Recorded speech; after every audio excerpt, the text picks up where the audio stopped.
Team special Chirawa से पहुंची, जी जान उन्होंने लगाई है, रातों को वो भी सोए नहीं हैं। और पहला सबसे बड़ी थोड़ी सी मैं बताना चाहूँगा कि ये बच्चे हमारे लिए नए थे, पहला प्रोग्राम हमारे लिए है, और ये हमारे लिए जो परवरिश नाम है ना, बिल्कुल पहला दिन इसी स्कूल के अंदर स्टार्ट हुआ था इनका, इसीलिए हमने ये स्कूल ज़्यादा क्लासेस तक नहीं लगाया।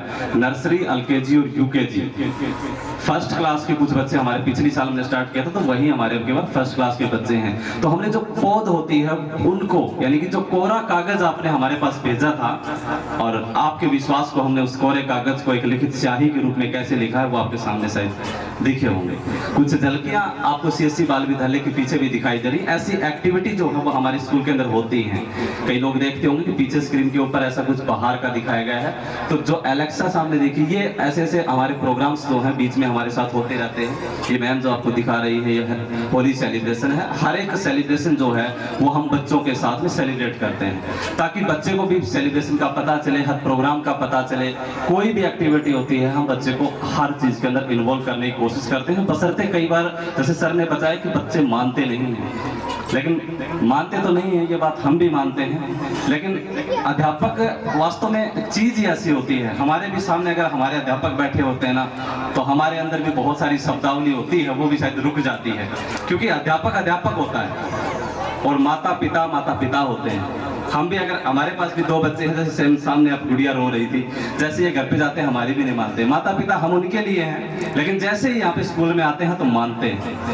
उनके सामने आते हैं, उनको ये चल जाता है कि स्कूल के दरवाजे के अंदर एंट्री करते ही ये मेरे पापा जी हैं। पापा जी नहीं है, ये मेरे अध्यापक हैं, ये मेरे टीचर हैं। मम्मी जी हैं, वो मेरी एक टीचर हैं। तो एक मदर टीचर के रूप में हर एक जो स्टाफ मेरा यहाँ पे है, हमारी पूरी कोशिश रहती है कि, क्योंकि स्टाफ कोऑपरेशन हर एक चीज के अंदर जरूरी है, चाहे आप किसी भी फील्ड के अंदर काम कर रहे हो, चाहे डॉक्टरी लाइन के अंदर कर रहे हो, चाहे टीचिंग लाइन के अंदर कर रहे हो, किसी के अंदर स्टाफ सबसे पहले नेसेसरी होता है, उसको हम प्रेफरेंस देते हैं। और मैं स्टाफ के लिए भी थैंक यू करना चाहूंगा कि उन्होंने अपना आज जो बच्चों को तैयार करने में और जो पीछे लगातार टीचिंग करने में भी रहा है। ये एक्टिविटी आप सामने देख रहे होंगे, ये हमारे ही स्कूल की है। ये सारी की सारी चीजें टेक्नोलॉजी इनेबल्ड प्लेफुल लर्निंग, जो हमारा परवरिश का बैनर लगा हुआ था, उसके अंदर ऊपर किड्स केयर सीएससी बाल विद्यालय लिखा हुआ है, जिसके नीचे लिखा हुआ था टेक्नोलॉजी इनेबल्ड प्लेफुल लर्निंग, यानी कि ग्रामीण भारत को समर्पित तकनीकी एवं सरल शिक्षण वाला एकमात्र बाल विद्यालय। मैं कह सकता हूँ कि तकनीकी, आज का टाइम तकनीकी युग है। जब बच्चा पैदा हो जाता है उसी टाइम से वो टेक्नोलॉजी के अंदर, आप लोग सोचते होंगे 2 साल का बच्चा,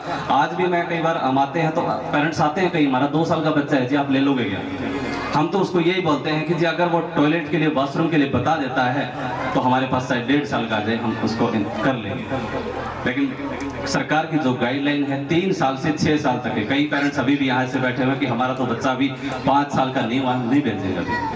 2020 की जो नेशनल एजुकेशन पॉलिसी है, जो नई शिक्षा नीति जो लागू होने वाली है 2024-25 सेशन के अंदर, जिसके अंदर सरकार ने भी ये कहा है कि 3 से 6 साल तक के बच्चों के लिए जो बाल विद्यालय, आंगनबाड़ी केंद्र जो पूरे देश भर के अंदर चल रहे हैं, बहुत सारे प्ले स्कूल चल रहे हैं, मतलब वहाँ पे 3 से 6 साल तक के बच्चे की परवरिश होती है हर स्कूल के अंदर।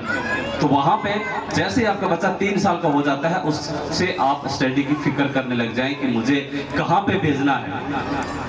और भेजने का मतलब है कि टैलेंट जहाँ पे भी, जिस स्कूल के अंदर आपको दिखे, वहाँ पे अपने बच्चे का आप दाखिला करवा देना। जहाँ पे भी आपको, पहले तो कई अध्यापक, हम भी जाते हैं, घर पे जाते हैं, सबसे पहले आप अध्यापक से ये पूछते हैं कि हमारा ये स्कूल है। लेकिन मैं आपसे भी एक प्रश्न करना चाहूँगा, जब भी कोई अध्यापक से आए, अध्यापक आपके घर पे आए, तो उसे एक प्रश्न जरूर करना कि आप बच्चों को पढ़ाएंगे, लेकिन किस मेथड से पढ़ाएंगे, वो मेथड हमें जरूर बताएंगे। क्योंकि मेथड, पुराने मेथड पुराने हो चुके हैं। पुराने मेथड से अगर हम बच्चों को कवर करना चाहेंगे तो पहले की बातें रहेंगी, जिसके अंदर कोई चेंजमेंट नहीं होगा। आप उनसे पूछें, अब स्टार्टिंग का बच्चा होता है, कुछ एक फोटो इसमें देखी भी होगी आगे, ऐसे ऐसे बच्चे हैं जिनको पेंसिल तक पकड़ने नहीं आती है, और पूरे 1 साल तक जिस स्कूल के अंदर जाते हैं वो पेंसिल पकड़ते ही रह जाते हैं, और फिर ये कहते हैं कि तो बच्चा है जी। बच्चा घर पे जाते हैं, वो बच्चा घर को अधर कर देता है, जैसे सर ने बताया। मतलब यहाँ पे इतनी शब्द नहीं बोलता, लेकिन घर पे वो ऐसी सी बातें जो हमारे माइंड में नहीं आती, ऐसी सी बातें जो वो घर वालों को बोल देता है, और हम दूसरों को बताते हैं कि आज मेरे ये बात इसने बोल ली है। बच्चा बोल सकता है, हर चीज कर सकता है, बशर्ते आपके अंदर क्या गुण है, अध्यापक के अंदर क्या गुण है, आपके जो स्कूल के अंदर आप भेज रहे हैं, वहाँ के प्रिंसिपल, वहाँ के डायरेक्टर, वहाँ के MD जो स्कूल को संचालित कर रहे हैं, उसके अंदर कितने गुण हैं, वो मैटर करते हैं। अगर आप अपने बच्चे को, क्योंकि आपका बच्चे का भविष्य है, कई बार क्या होता है स्कूलों के अंदर पेरेंट्स मीटिंग बहुत ज़्यादा अहम होती है। आज बहुत सारे पेरेंट्स आए हुए हैं, मैं उनसे भी आग्रह करना चाहूँगा, हमारे स्कूल के अंदर हर 2 से 3 महीने में हम एक पेरेंट्स मीटिंग का आयोजन करते हैं। हमारी पहली पेरेंट्स मीटिंग थी जिसके अंदर बहुत सारे पेरेंट्सों ने हिस्सा लिया था, लेकिन दूसरी पेरेंट्स मीटिंग हुई, उसमें से नए दिखे पुराने नहीं दिखे।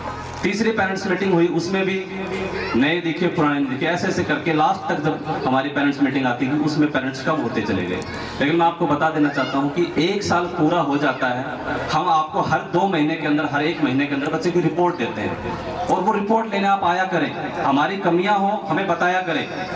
आप बच्चों के अंदर देखो, टीचर से भी कई बार गलतियां हो जाती हैं, ऐसी बात नहीं है, क्योंकि इंसान गलतियों का पुतला है। गलतियां हो जाती हैं, अगर आप बताएंगे, हमारे सामने बताएंगे, सॉल्यूशन होगा। किसी दूसरे स्कूल वाले को बताएंगे तो देखो आपको पता ही है, उसको दूसरे वाले को मौका मिलेगा और हमारे ऊपर हैवी होगा।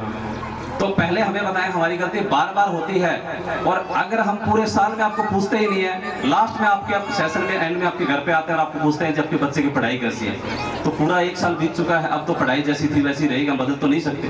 लेकिन अगर आपको 2 महीने में पूछ रहे हैं तो आप बता सकते हैं कि आपके बच्चे की पढ़ाई में कुछ गलतियां चल रही है, सर ये थोड़ा पीछे चल रहा है, तो हम उसको और थोड़ा सा आगे लेके चल सकते हैं। लेकिन 1 साल के बाद आप बताएंगे तो शायद वो साल हम नहीं लेके आ सकते, लेकिन आपसे थोड़ा सा 1 साल का समय और मांग सकते हैं। लेकिन 1 साल जो पीछे गया उसको पूर्ति कौन करेगा? तो उसी पूर्ति के लिए जो पेरेंट्स मीटिंग हर स्कूल के अंदर आयोजित होती हैं, उस पेरेंट्स मीटिंग के अंदर आप लोग जरूर हिस्सा बने, और जैसे जैसे समय के ऊपर आपको जो व्हाट्सएप के माध्यम से या और कॉलिंग के माध्यम से जो भी चीजें आपको बच्चों की रेफरेंस की दी जाती हैं, तो उसके ऊपर आप जरूर ध्यान रखें। तो जो लास्ट 2 प्रोग्राम बचे हुए हैं वो आप देखिएगा, और उसके बाद में जाना नहीं है, सबको प्रसाद जो है वो दी जाएगी। कुछ एक मान सम्मानित हमारे लोग हैं, उनके लिए भी हमने कुछ प्यारे प्यारे मोमेंटो बनवा रखे हैं, वो भी हमने लेके जाने हैं। तो लास्ट बहुत अच्छे 2 प्रोग्राम बचे हुए हैं, इनसे भी जबरदस्त होंगे। धन्यवाद।